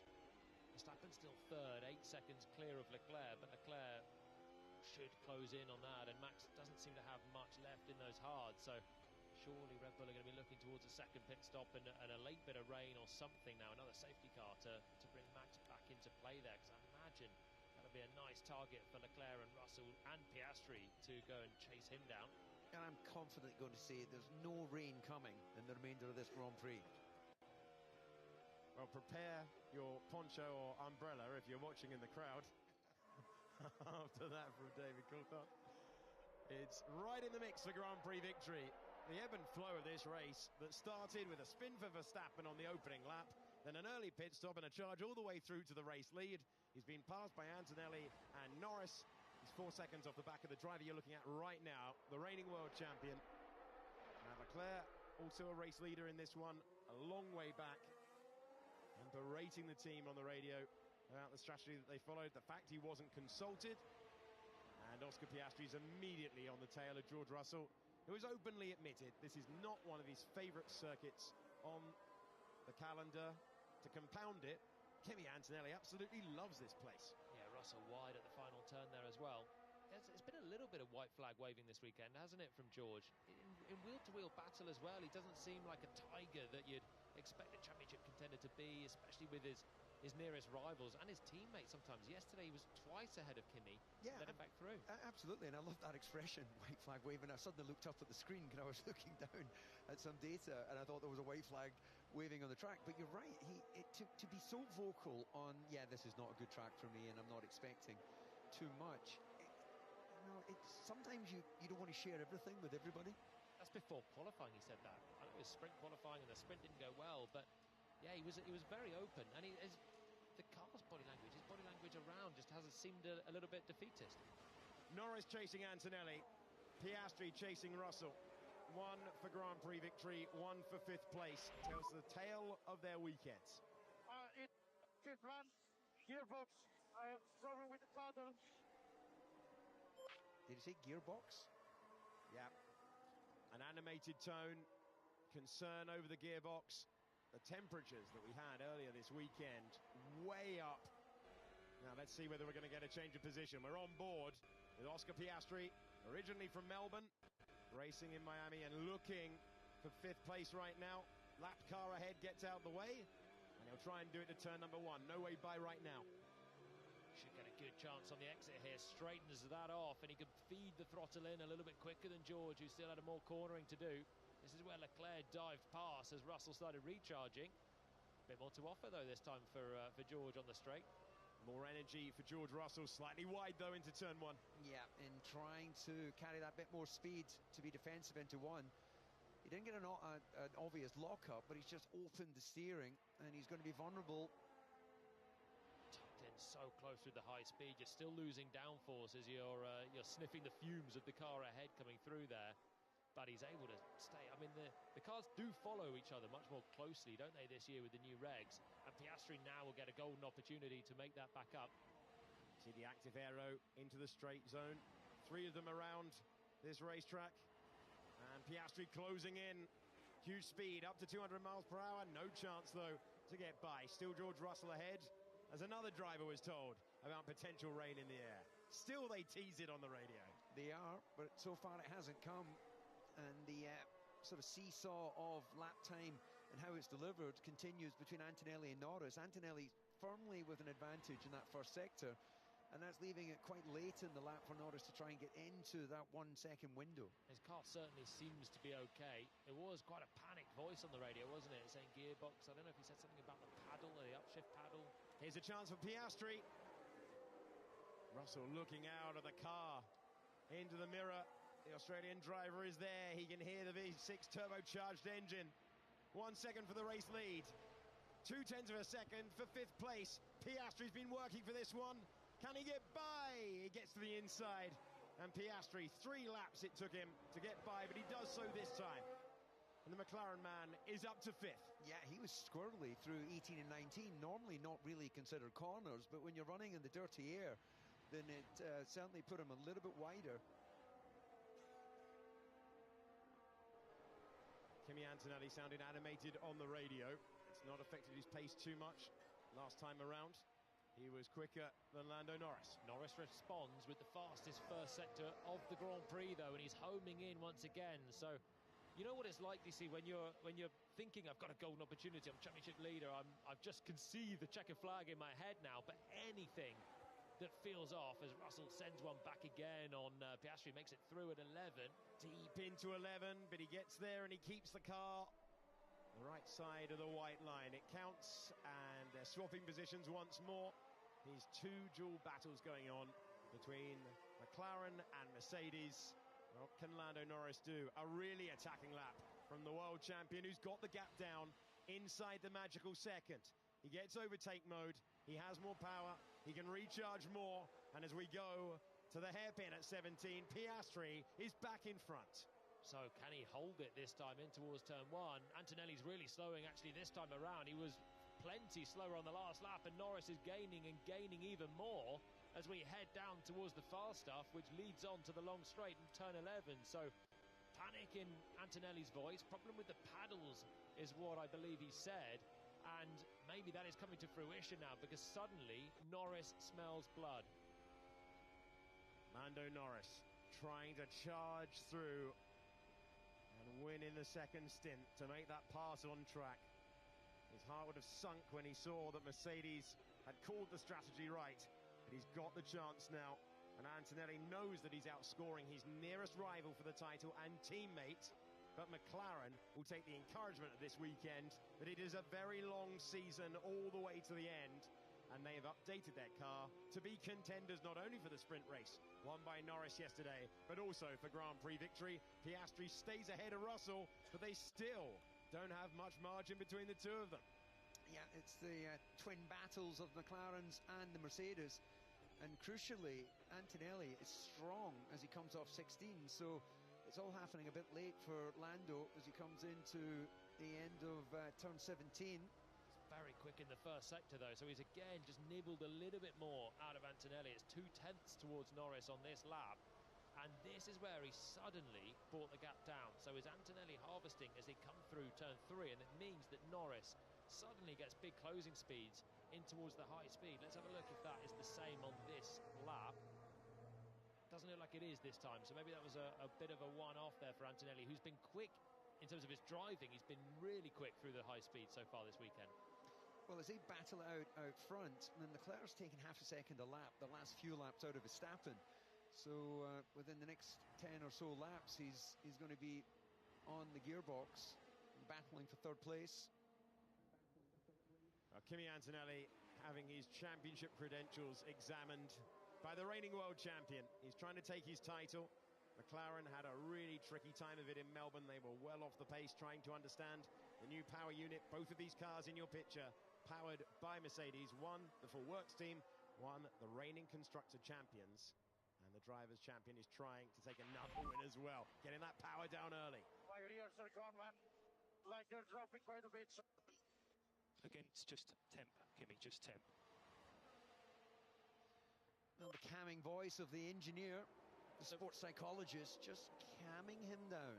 What do you do about that, though? It's just temp, don't worry about it. Well, you have to worry about it. The thing to do is try and be smooth, try and not break traction, try and kind of underdrive for a little bit and bring the temps down.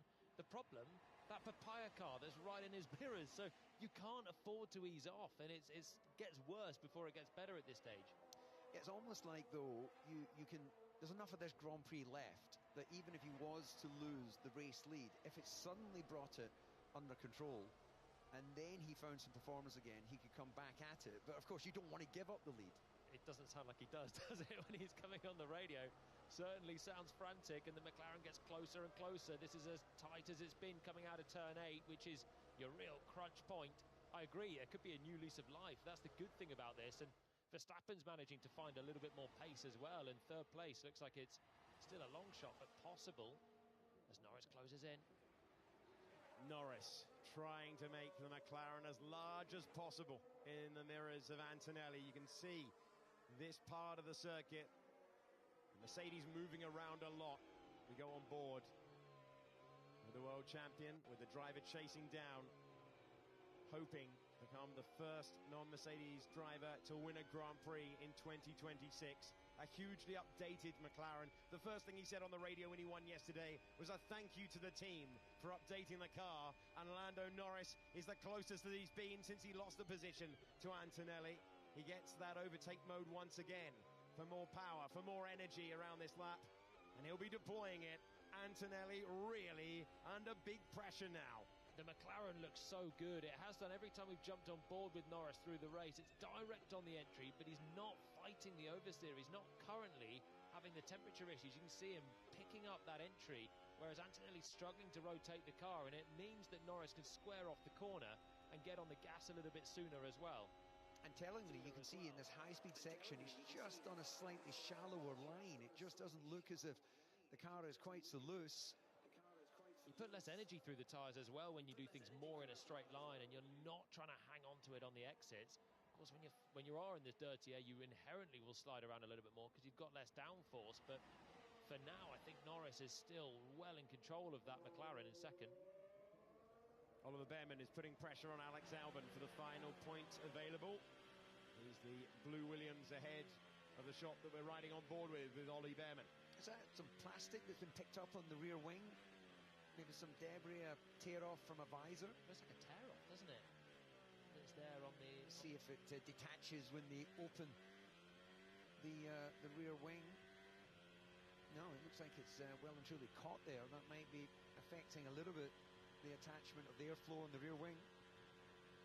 Well, Charles Leclerc has led this race, Max Verstappen has led this race, but it's come down to these two contenders, Lando Norris and Kimi Antonelli, the world champion against the world championship leader. Norris right there. One lockup, one wide moment, and it would be the race lead gone for Antonelli, who's trying to win 3 Grand Prix in a row.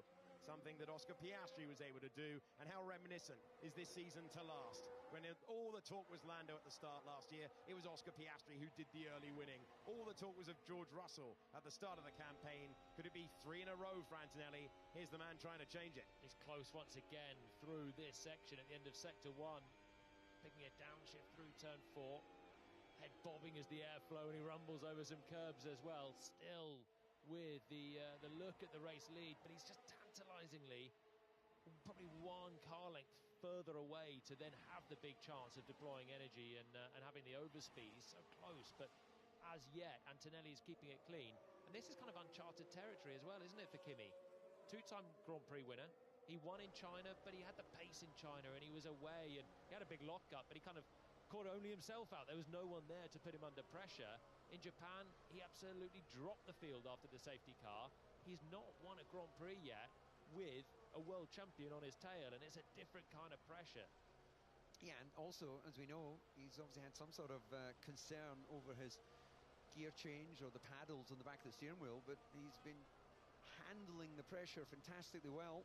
Bit of traffic that might just prove a little bit tricky for his exit. Yeah, where you catch the car can be crucial, and Antonelli's felt that there, hasn't he? 0.8 of a second. It's going to come down as well. Norris is closing in. He will clear what looks to be the Aston Martin. That's Alonso, and he should have got out of the way far easier than that, I think. That's scuppering Antonelli. You can see the gap is now half a second. Fernando was due to, he should have got out of the way. Antonelli was close enough on the way in, get off the racing line and allow the leaders through. And now, can Norris provide anything to force a defensive shape from Antonelli coming up? Was the first time that Alonso was shown the blue flag. 3 times when it's waved at you, you have to jump out of the way. And Alonso jumped out of the way at the top 2. There's a second between the 2 of them now. Am I reading that correctly, the graphic? Has Alonso not actually pitted? Let's have a look from our tyre page. No, he's not yet visited the pits. Okay, well, has he got something against his pit crew? I think they're getting data on that medium tyre, but loads of it. Loads and loads of it. He's ahead of Perez, Stroll and Bottas. We have 4 retirements: Hulkenberg, Lawson, Gasly and Hadjar. Lawson and Gasly made contact at the hairpin. Hadjar clipped the apex wall, and it was a gearbox issue for Nico Hulkenberg when he retired his Audi. Leclerc and Piastri both 1 second quicker than Verstappen on the last lap. So is this the sign of Max's hard tyres ailing, or has he got another chance to go again and try and nurse that Red Bull to what would be such a long-ranging one-stop? 51 laps he needs to do on that hard tyre, and he's still currently sitting there in 3rd position. But Leclerc's catching, Piastri's shaken off Russell and is catching as well. Again, an advantage of a second. Again, Antonelli holds the lead. This would be a big test pass if he could beat the world champion to victory. Update, Verstappen done 34 laps on the hard. Still doing 33.5 at the moment. We are forecast to catch him by the end of the race. As Marcus Dudley, race engineer for George Russell on the radio, imparting the news to his driver, to his charger. A winner of the opening round of the year in Melbourne, but it's been the Antonelli show since. It's a bit of a stalemate, isn't it? Norris just feels that he's got a bit more pace in that McLaren, but Kimi Antonelli driving brilliantly out front. No mistakes, no opportunity for Norris to pounce. And all of those extra laps running in that slightly dirty air, Julian, that you talk about, that just takes away a little bit of balance. Car starts to slide a bit more. And crucially, he's been brilliant off 16. And wherever he's doing in his deployment there, to mean that we've had no chance for Lando to put pressure on the brakes down into 17. Yeah, there was a big oversteer as we watched Piastri fighting the wheel as well through the low speed. It was a big oversteer for Norris that time around through the chicane as well. So maybe just starting to suffer slightly with the rear tyres overheating, and Antonelli builds that lead to over a second. Still not comfortable for him at all, but he's just quick where he needs to be, isn't he? That high-speed pace in this sector has just meant that he's never too vulnerable heading in towards turn 11. It's something he's had in his locker all weekend. Football sliding everywhere. Hey, Well, that tells a story for George Russell.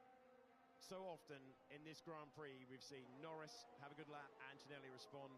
Norris have a good lap, Antonelli respond. 2 good laps in a row for Kimi Antonelli to break the advantage up to 1.3 seconds. Can he put another one together? He's trying to break away from the challenge of Lando Norris. The most pressure that Mercedes have been under in a Grand Prix all year long. Domination in the other 3 races. Oscar Piastri led laps. It's the first time in Japan that McLaren had even run in the top 3 at any point of the season. Timing of the safety car was crucial there. But Antonelli, with the help of his Mercedes pit crew, getting the jump on Lando Norris. And Norris will try and regroup towards the end. Hope he's got some tyres to fight. Otherwise, it will be 3 Grand Prix victory in a row and an extended lead in the World Championship. It starts to feel big as well, doesn't it? When you've got young driver, 19, winning races and absorbing pressure like this, which is just such an indication of the season that he's got coming up as well. Meanwhile, you've got on the other side of the garage, George Russell, 6th, losing out to Leclerc, losing out to Piastri, struggling for grip, with no real answers to the pace of Antonelli as well. Leclerc should catch Verstappen in around 3 laps. That's when they start getting tasty ahead. Gets slightly darker out of the window once again of our commentary box, but they've given up with the rain chat on the radio. It's remained dry, and Leclerc is closing in on Max Verstappen. That is a 2-second gap right now between Red Bull and Ferrari. It is a 1.5-second gap for the lead of the Grand Prix. Just going back through Kimi Antonelli's career. Last year, big pressure from Max Verstappen in Sao Paulo, hung on to it in a very, very tight race all the way to the line. Wasn't for the win, though. That's the last Grand Prix that Lando Norris won.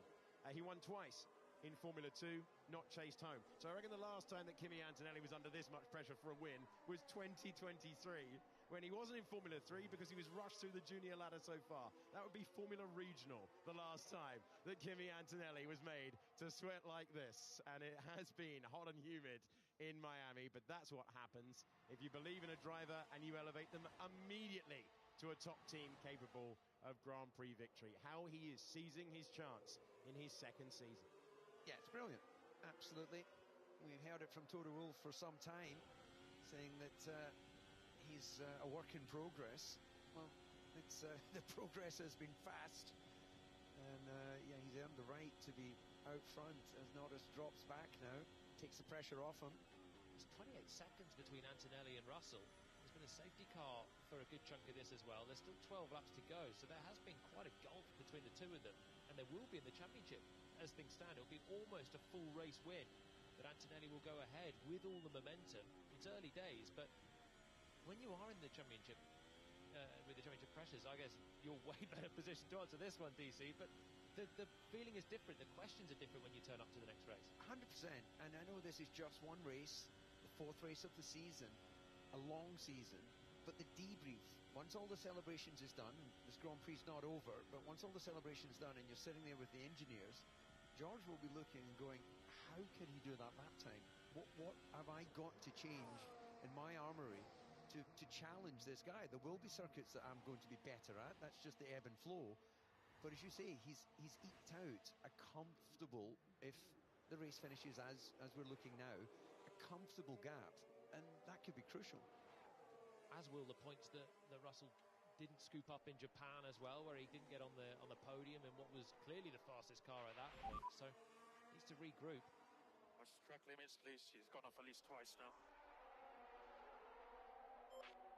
Lando Norris thinking of every option. Kimi Antonelli, after the checkered flag yesterday, went beyond the track limits warning, where he was shown a black and white flag for driving standards. Went beyond track limits again, got a 5-second penalty. And Norris saying, pay attention. That's a world champion's mentality, but it's also telling that Norris might feel that victory chances are slipping away here. Well, he's dropped back, but has he got some more life in those tyres to go again? As we see the battle for third finally coming to fruition. Leclerc tucked in behind Max Verstappen, who's still charging around with consistency on the hard tyres, but not enough pace.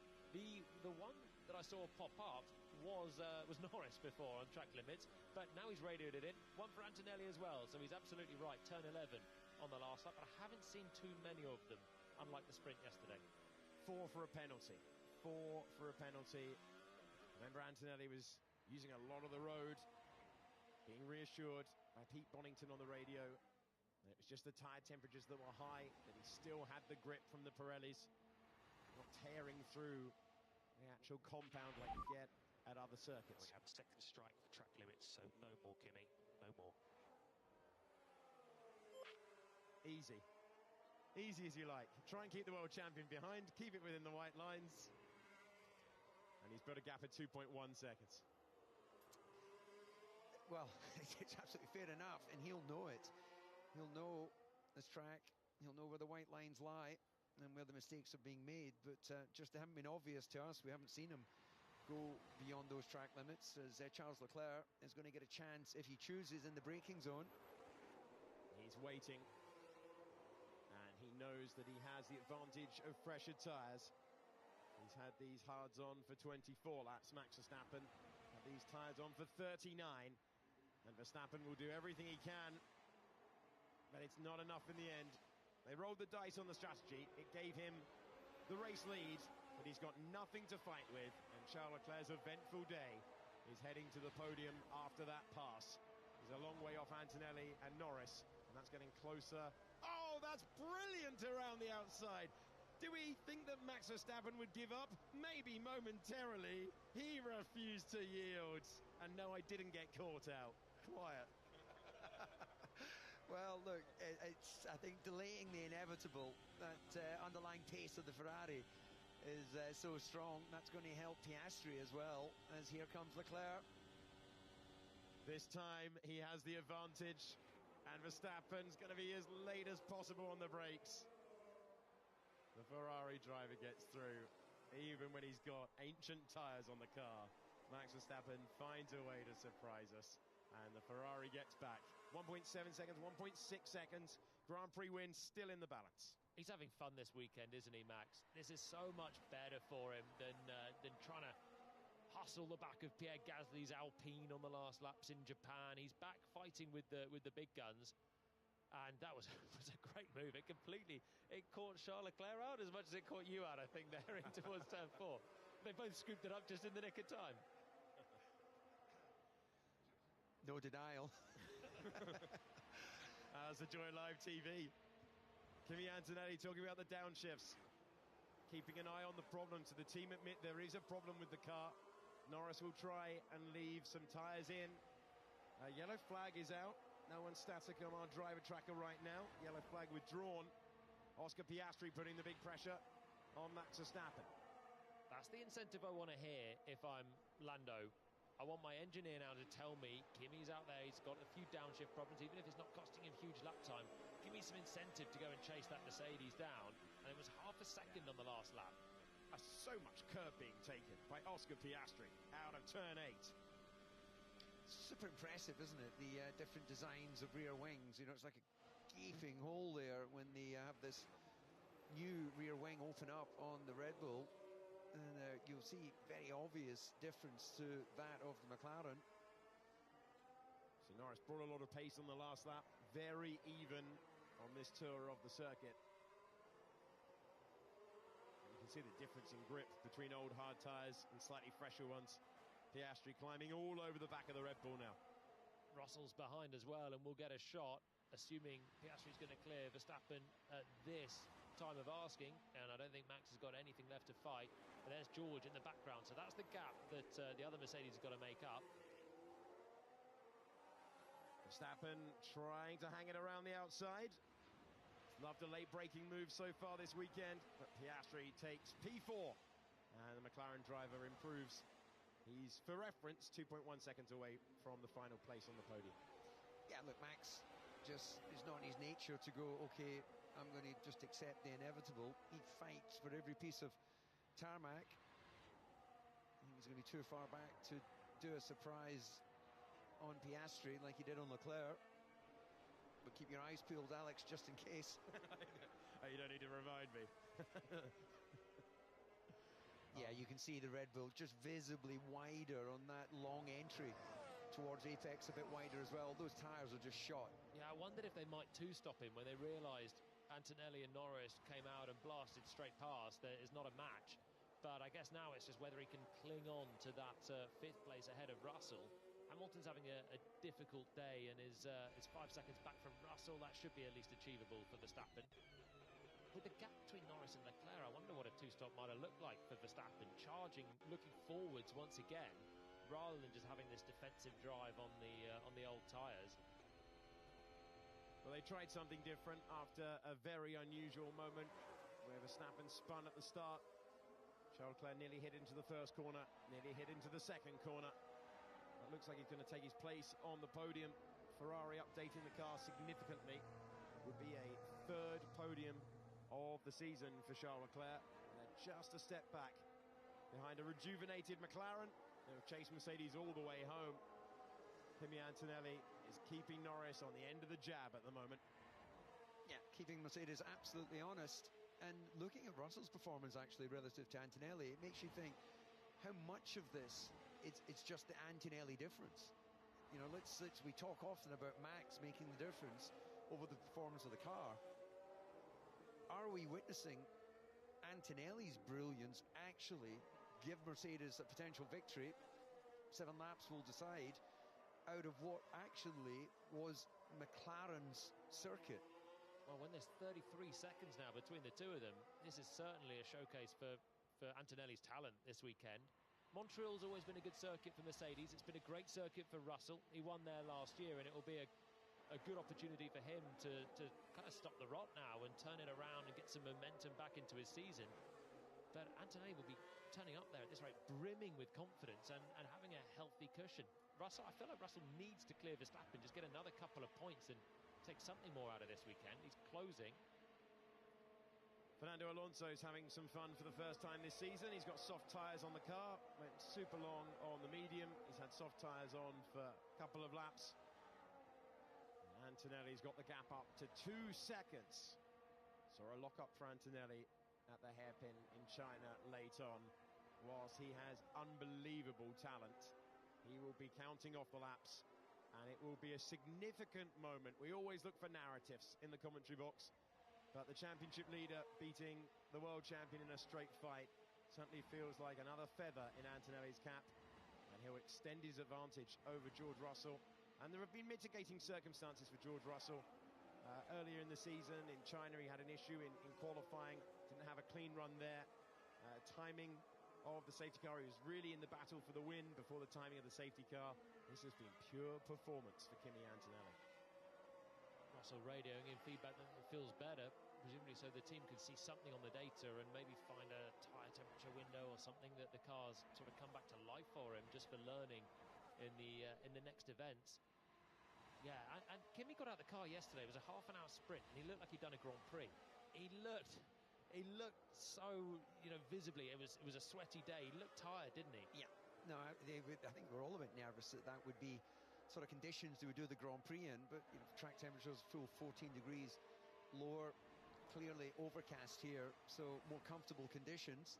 And it's about keeping that concentration then. And it was the track limits yesterday at the end, where it was a sloppy thing. It cost him 2 points. It gave George 1 point, if that is going to be the title battle this year. And it was a bit needless. The concentration has got to be razor sharp now. Even though he's got the pace, he's got 2 seconds still to Norris behind. He's got to put a lap on another car. That's Bortoletto. From the next lap, there is a chance of light drops. Confirm or deny, DC? Yeah, I'm just going to bear with me while I fire up my I haven't paid for app. On the basis it was free. We might have to fire that into the bin, to be honest, by the end of this broadcast.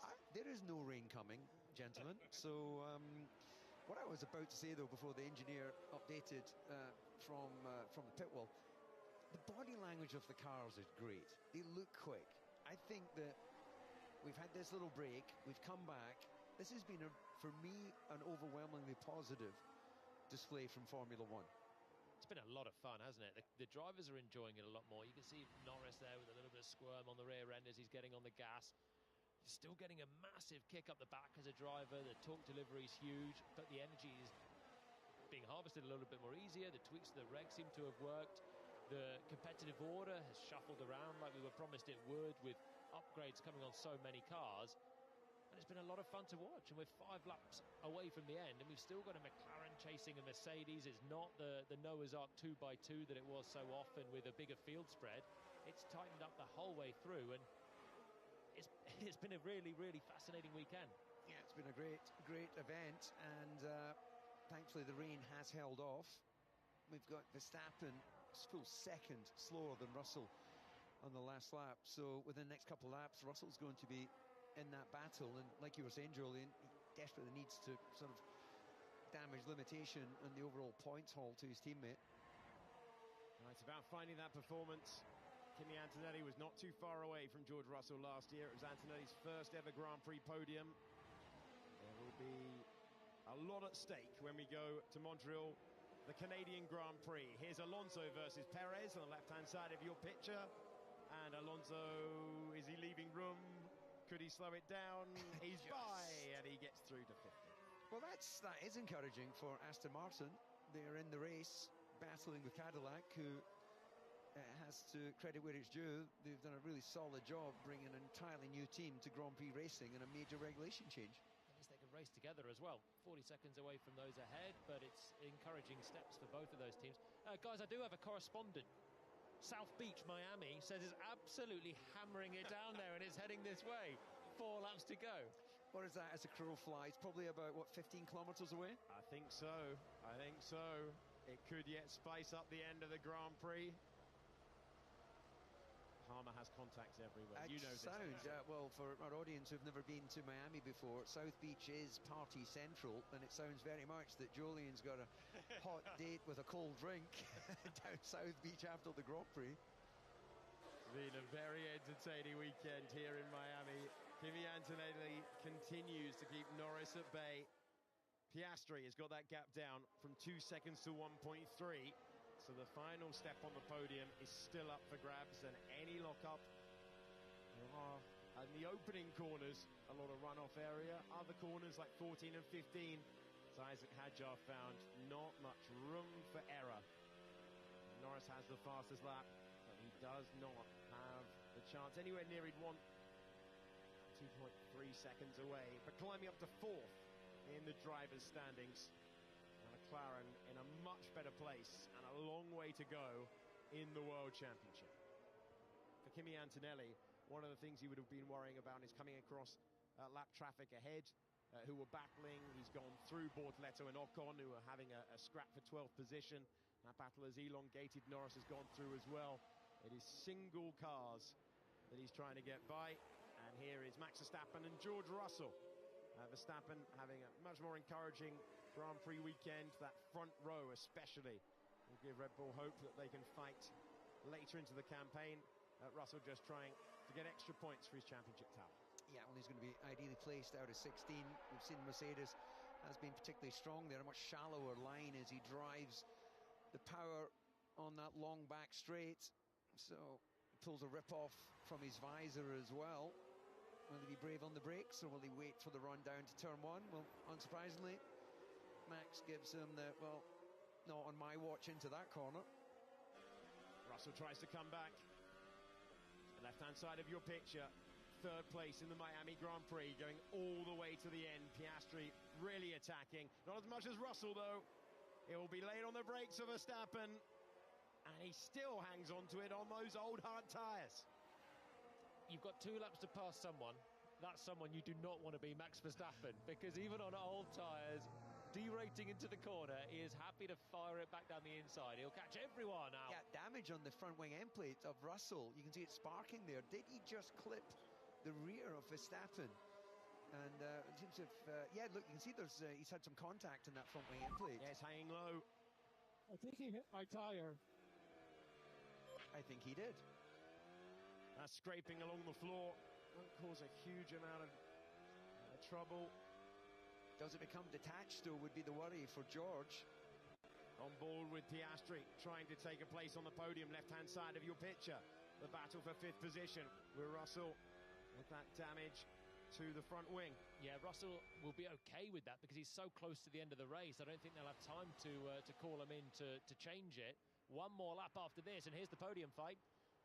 Hanging on to it, look tactical from Piastri. Wants to use everything.